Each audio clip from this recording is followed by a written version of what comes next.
நேத்து வந்து திமுக வந்து தோல்வி அடைந்தது வந்து ஒரு பக்கம் மகிழ்ச்சியா இருந்தாலும், இன்னொரு பக்கம் யாருக்கெல்லாம் இந்த விஷயம் ரொம்பவே மகிழ்ச்சியா இருந்தது. கல்வித்துறை அமைச்சரும், ம் முதல்வரும் வந்துட்டு அவங்க தொகுதியிலே தோல்வி அடைந்தது. என்ன சின்ன வருத்தம்னா, துணை முதல்வரும் தோல்வி அடைந்திருந்தா நல்லா இருந்திருக்கும். ஆனா வந்துட்டு அவங்க மட்டும் ஜெயிச்சுட்டாங்க. சரி. அடுத்து வந்து கர்மா இருக்கு அப்படின்ற மாரி தான் ஃபீல் ஆச்சு. ஏன்னா வந்து ஏடிஎம்கே பீரியட்லயாட்டு நமக்கு வந்து அவங்க எந்தவித உறுதியும் குடுக்கல. நமக்கு வந்து நாங்க வந்து பாஸ் பண்ணவங்களுக்கு இத பண்ணுவோம், அத பண்ணுவோம்னு எந்த உறுதியும் குடுக்கல. அவங்களும் பண்ணாங்க.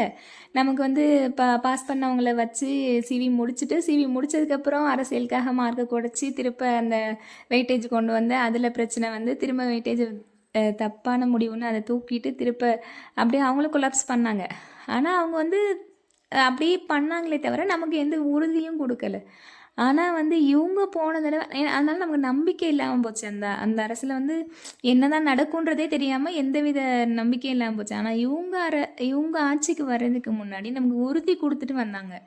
நாங்க வந்தோனயே படிப்படியா 2013லேருந்து பாஸ் பண்ணவங்களுக்கு போஸ்டிங் போடுவோம்னு சொல்லிட்டு.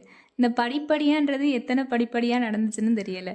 அது இல்லாம வந்துட்டு இனி ஒண்ணு வந்து அவங்க வரும்போதே அதாவது ஏடிஎம்கே பீரியட்ல வந்து நமக்கு இந்த எக்ஸாம் யுஜிடிஆர்பி நமக்கு வந்துட்டு அடுத்து அதாவது டெட்டில் பாஸ் பண்ணிவிட்டு மீண்டும் ஒரு எக்ஸாம் எழுதுறதுன்றது வந்து இதயமற்ற இரக்கமற்ற அரசாணைன்னு சொன்னாங்க எதிர்க்கட்சி தலைவராக இருக்க வரைக்கும்.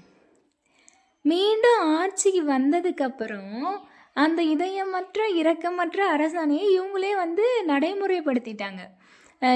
ஆனால் போன தடவை வந்து சரி ஏடிஎம்கே பீரியடில் கல்வித்துறை அமைச்சர் வந்து படிக்காதவங்க எதுவும் இதில் சரியான முடிவு எடுக்க தெரில விரைவில் குழு அமைக்கப்படும் அந்த மாதிரி ஒரு 2-3 சென்டென்ஸை மட்டும் அடிக்கடி சொல்லுவாங்க.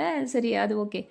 ஆனால் போன எலெக்ஷன் வந்து இவங்க படித்தவங்க இவங்க ஒரு நல்ல முடிவுக்கு கொண்டு வருவாங்க, ஏதாவது ஒரு தீர்வு கொண்டு வருவாங்க. ஆனால் கொண்டு வரணும்னு நினச்சிருந்தா எவ்வளோ கொண்டு வந்திருக்கலாம். ஏன்னா நமக்கு மட்டும்தான் நிதி பற்றாக்குறை நம்ம விஷயத்தில் மட்டும்தான் விளாண்டுது. ஏன்னா அப்போவே இதுக்கு சரியான முடிவு எடுத்திருக்கோம்னா எவ்வளோ நல்ல ஸ்கீம் கொண்டு வந்திருக்கலாம். இப்போ நம்ம ப்ரைவேட்டில் இருக்க மாதிரி எல்கேஜி யூகேஜி கொண்டு வந்திருக்கலாம். அது மூலமாக வந்து டெட்டு 1 பாஸ் பண்ணவங்க அவ்வளோத்தையும் போட்டிருக்கலாம். 13-17 பாஸ் பண்ணவங்கள ப்ராப்பராக கணக்கு எடுத்திருக்கலாம். எவ்வளோ பண்ணியிருந்துருக்கலாம். அட்லீஸ்ட் தொகுப்பூதி இதுலையாவது போட்டிருக்கலாம். எங்கள் பீரியடில் இருந்து நாங்கள் 5 வருஷம் வரைக்கும் நாங்கள் ஆட்சியில் இருக்க 5 வருஷம் வரைக்கும் நீங்கள் ஒர்க் பண்ணுங்கள், 5ஆவது வருஷம் நாங்கள் வந்து உங்களை அப்பாயின்மெண்ட் பண்ணுறோம் அப்படின்னு கொஞ்சம் சம்பளம் கொடுத்துருந்தா கூட பரவாயில்ல. எதுவுமே பண்ணவே இல்லை. அந்த இதயமற்ற இரக்கமற்ற அரசாணையை இவங்களே நடைமுறைப்படுத்தினாங்க. அதை நடைமுறைப்படுத்தினாங்களே அட்லீஸ்ட் இருக்க வேக்கன்சியாவது போட்டாங்களா? இருக்கதையாவது எவ்வளோ ஆனால் 10,000 பேர் வந்து தற்காலிக ஆசிரியராக இப்போ வேலை பார்க்குறாங்க. அப்போ தற்காலிக ஆசிரியராக வேலை பார்க்குறதுக்கு அங்கே இருக்குல்ல, அவ்வளோத்தையும் மொத்தமாக போட்டிருந்தா ஓரளவு படிக்கவங்களாவது உள்ளே போயிருந்துருக்கலாம். அதுவும் இல்லாமல் கம்மியான போஸ்டிங் போட்டு 13ல் எவ்வளோ போட்டாங்க அந்த அம்மா 18,000 20,000ன்னு அடுத்தடுத்த வருஷத்தில் போட்டாங்க. அவ்வளோ போஸ்டிங் இருக்கும்போது இவங்களுக்கு வந்து 10-12 வருஷம் கழித்து போடுறதுக்கு எவ்வளோ கம்மியான போஸ்டிங் போட்டாங்க. அது ஒரே ஒரு தடவை தான் போட்டிருக்காங்க 5 வருஷத்தில்.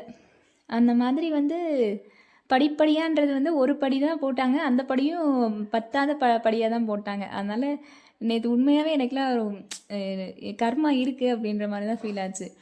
நமக்கு பண்ணதுக்கு வந்து கடவுள் பதில் கொடுத்துருக்காருன்ற மாதிரி. அடுத்து இன்னுமே இந்த டிஎம்கேக்கு சப்போர்ட் பண்ணவங்களும் இருக்க தான் செய்கிறாங்க.